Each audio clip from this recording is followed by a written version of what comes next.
Hi friends, as always I'm very excited to see you here. If you're meeting for the first time, I'm Shankar Pandey and this is the Dr. USP channel. I host videos on media, communication, research and statistics on this channel. To stay updated with the latest on this channel, I urge you to consider subscribing to the channel. Adobe InDesign is the most popular software for page and layout design for the print, mobile and tablet versions, and it also helps design interactive PDFs. Let's see Adobe InDesign with USP, the basics, in this video.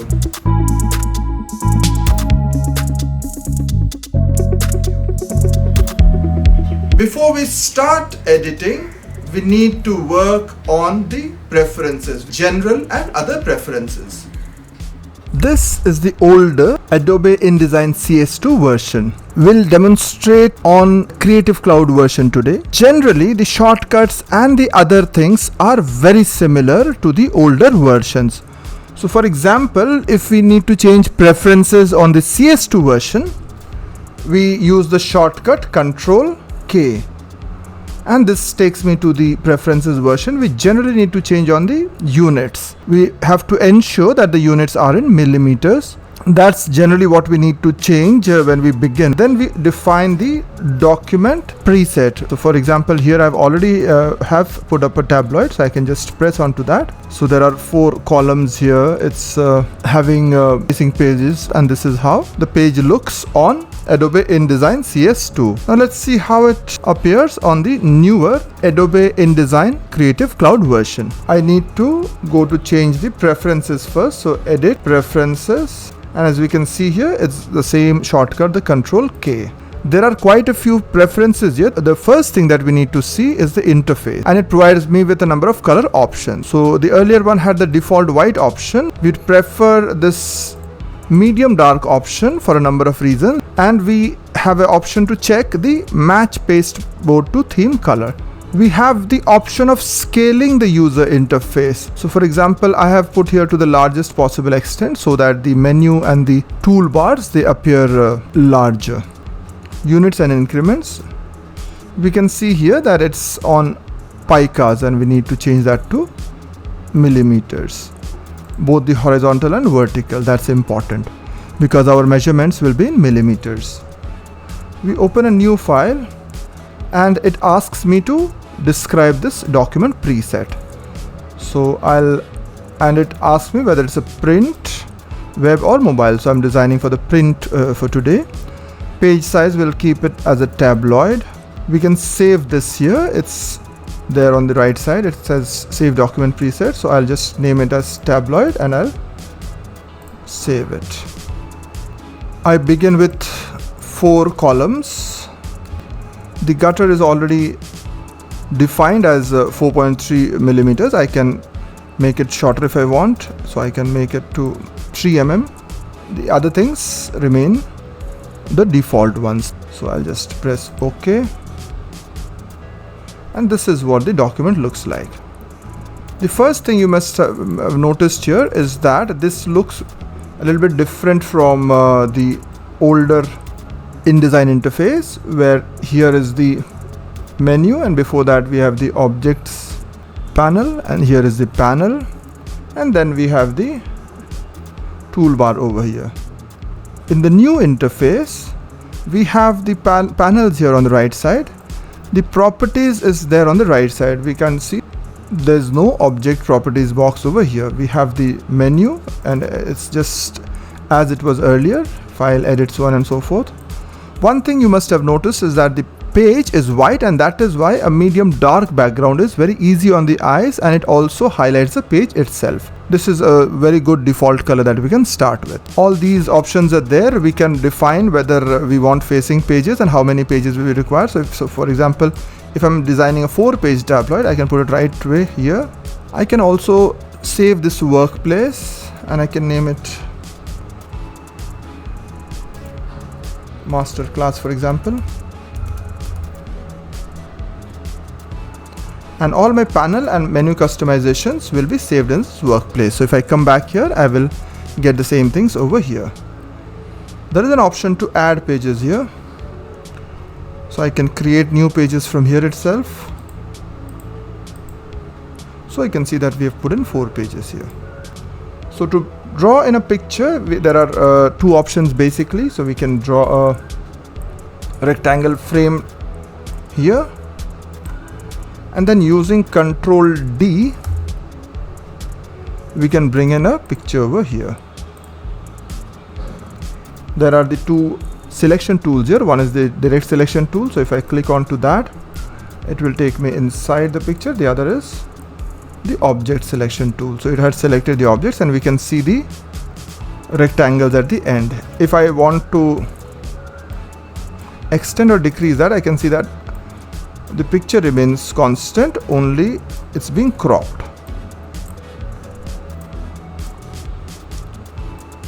So if I just try to change it, I can see that the picture is being cropped. So Adobe InDesign has a very simple tool of fitting the frame proportionately or fitting the content proportionately. So if this is the frame I have, and if I want to fit it proportionately, I just need to click onto that. This we can see this is fitting the frame. If I want to decrease the frame, we'll have to use Control Shift. We'll have to press Control Shift, and then we'll have to drag the pictures, and then we can see that the picture is getting bigger or smaller. So we can just do it like that. Or if I want to change the heights of the picture and all, I can do it here itself. So let me just link it so that the proportion is clear, and if I put in I can see that I have a picture box of exactly 100 millimeters width and 67 millimeters height, and I can place it wherever I want to.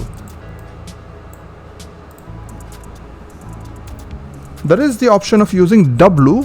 If we just press in W, we can see the preview, and if I press back, I can see the columns and the other indicators. So that's a very important shortcut that we must remember. The moment I select it, there are all these options that I can see over here. For example, if I want to provide it with a stroke, with a picture box outside, I just need to put a particular width here. So for example, if I want a 2-point stroke here, I just need to put 2 here, and I can see that there's a box there. I just need to press W. I can see that there's a box there. If I press Ctrl 1, I can see the actual size of the picture. So I have drawn a picture box, and within the picture box I have fitted the picture, and I have also drawn a stroke outside. We can see the entire page.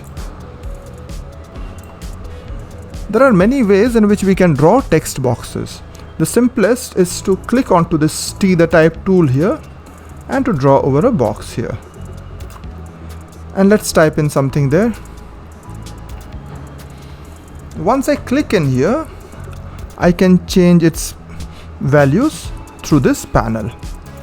For example, I want to change the font size because it's a headline. Let's want to change it to 72. This is what is done here. I can change the font. For example, I can use this. Let's keep it to 52, or we can even extend the font size, and let's see, we can keep to. So I have a text box and I have text inside that. I can save it as one of the paragraph styles. As you can see, the moment I click inside this text box, this paragraph panel opens up, and I can make whatever changes here. Similar to the one for the picture box, I can draw a stroke here. I can save it as a new style. For example, I need to edit it. Let's call it the headline.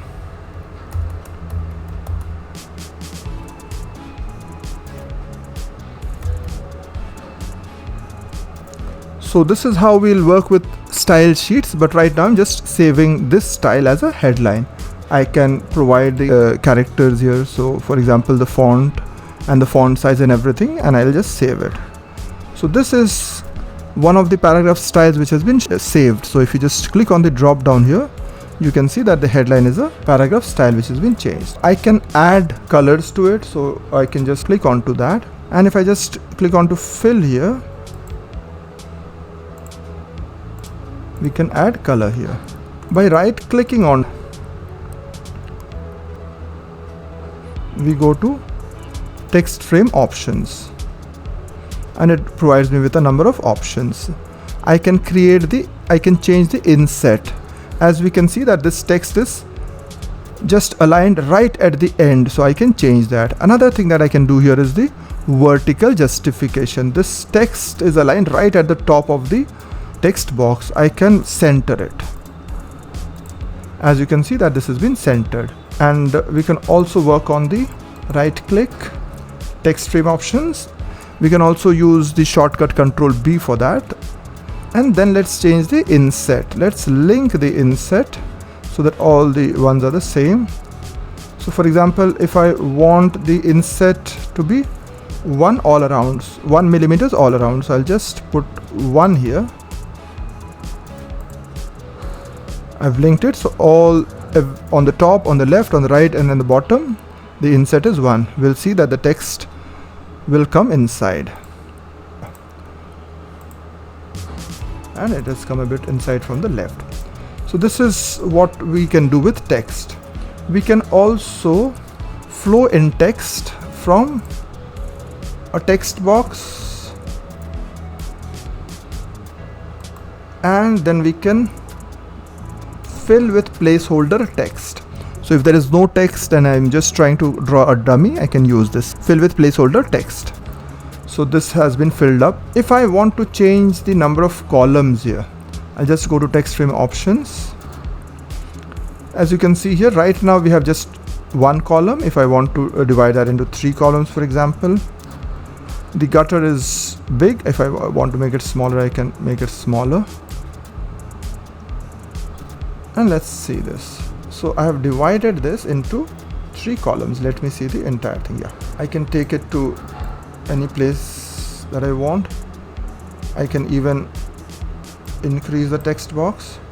The moment I increase the text box, I'll see that these 3 columns are unbalanced. So I just need to go back to the text frame options. So we'll need to keep on working the text frame options, and this is what we do. We come to the balance columns. The moment I put balance columns, I'll see that the entire 3 columns are now balanced, and I can just take the text box back there, and then W. This is what the normal view looks like. So as we can see that these design options are extremely easy. They are extremely intuitive. In future videos, we'll talk a lot about picture editing and text formatting. So this is it for today. Thanks for staying along, friends. As always, it has been a delight having you here. I'll be back with another video very soon. Till then, have a great time.